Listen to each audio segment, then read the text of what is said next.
nama saya Risma NS dengan NPM 2240602070, jurusan Bahasa Indonesia. Pada kesempatan kali ini, kami ditugaskan untuk membuat video penjelasan mengenai ekosistem laut dan batas wilayah laut menurut Perjanjian UNCLOS. Berikut penjelasannya. Yang pertama, ekosistem laut. Sebelum kita masuk ke pembahasan mengenai ekosistem laut, kita harus pengenalan dulu dengan pemanfaatan laut. Nah, kebijakan pembangunan kelautan dan perikanan secara lestari perlu diterjemahkan secara seksama dalam bentuk langkah-langkah konkret yang dirumuskan secara mendasar dengan memahami aspek-aspek yang terkait di dalamnya. Pemahaman tersebut disusun dengan mempertimbangkan aspek beberapa ini. Yang pertama, sifat maupun karakter laut sebagai sumber daya. Yang kedua, kepentingan semua pihak yang terlibat dalam pemanfaatan sumber daya laut. Yang ketiga, peraturan-peraturan yang berlaku baik secara nasional maupun internasional. Nah, kata lestari dalam kebijakan kelautan dan perikanan mengisyaratkan adanya tuntutan terhadap pengetahuan secara kuantitatif dan terukur sebagai acuan dalam perumusan kebijakan pemanfaatan sumber daya laut. Jadi, setiap tindakan yang dilakukan terhadap pemanfaatan sumber daya ini diharapkan dapat memberikan nilai tambah bagi peradaban manusia yang memanfaatkannya baik di masa kini maupun masa mendatang. Pemahaman terhadap makna dan fungsi laut bagi sebuah negara kepulauan seperti Indonesia merupakan faktor pertimbangan pendukung yang signifikan bagi perumusan kebijakan terkait.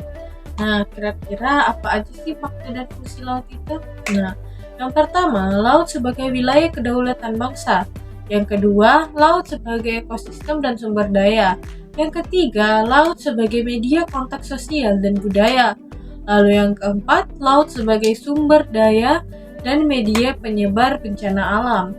Nah, pemahaman ini, makna dan fungsi laut ini secara selaras dan seimbang diharapkan dapat memberikan sebuah kerangka pemikiran dalam pemanfaatan sumber daya laut dan perikanan yang komprehensif, akomodatif, serta sekaligus mendukung prinsip kemanfaatan sumber daya laut secara lestari. Ekosistem air laut terjadi karena adanya interaksi antara makhluk hidup dan lingkungannya di wilayah lautan.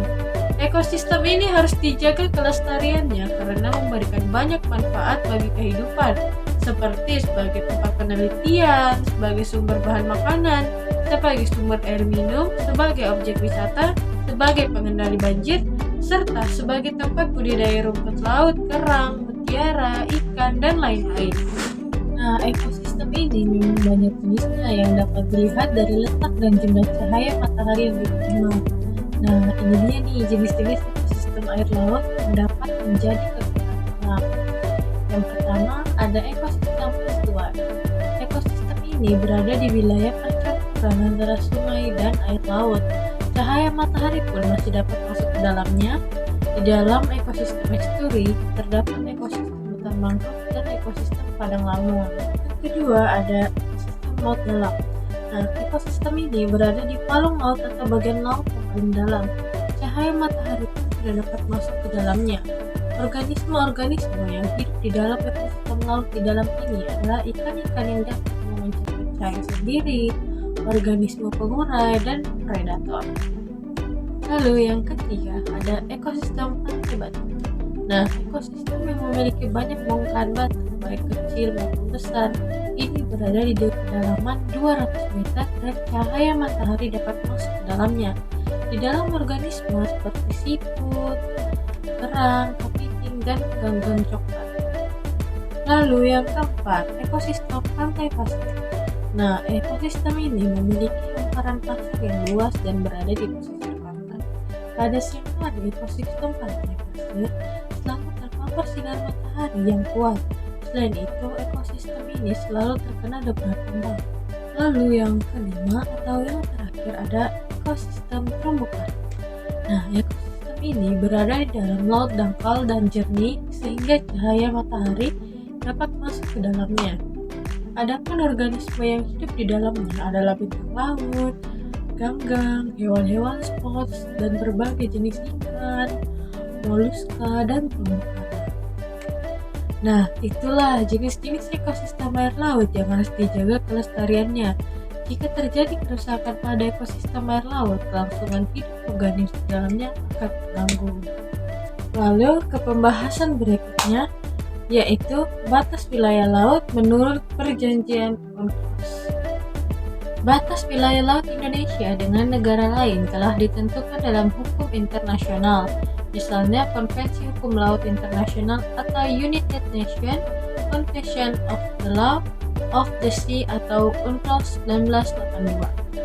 Meski begitu, batas wilayah laut Indonesia dengan negara lain kerap menjadi bahan pertikaian. Apalagi Indonesia dikenal sebagai negara maritim dengan luas wilayah lautan lebih besar daripada daratan. Batas wilayah laut Indonesia dengan negara lain kemudian diselesaikan dengan diplomasi. Indonesia memiliki perjanjian batas wilayah laut kurang lebih dengan 10 negara di sekitarnya. Perjanjian tentunya menguntungkan kedua belah pihak. Dikutip dari situs Kementerian Pertahanan, secara umum batas wilayah laut Indonesia terdiri atas utara, Laut Cina Selatan dan Samudra Pasifik, selatan, Samudra Hindia, timur, Samudra Pasifik, dan barat, Samudra Hindia.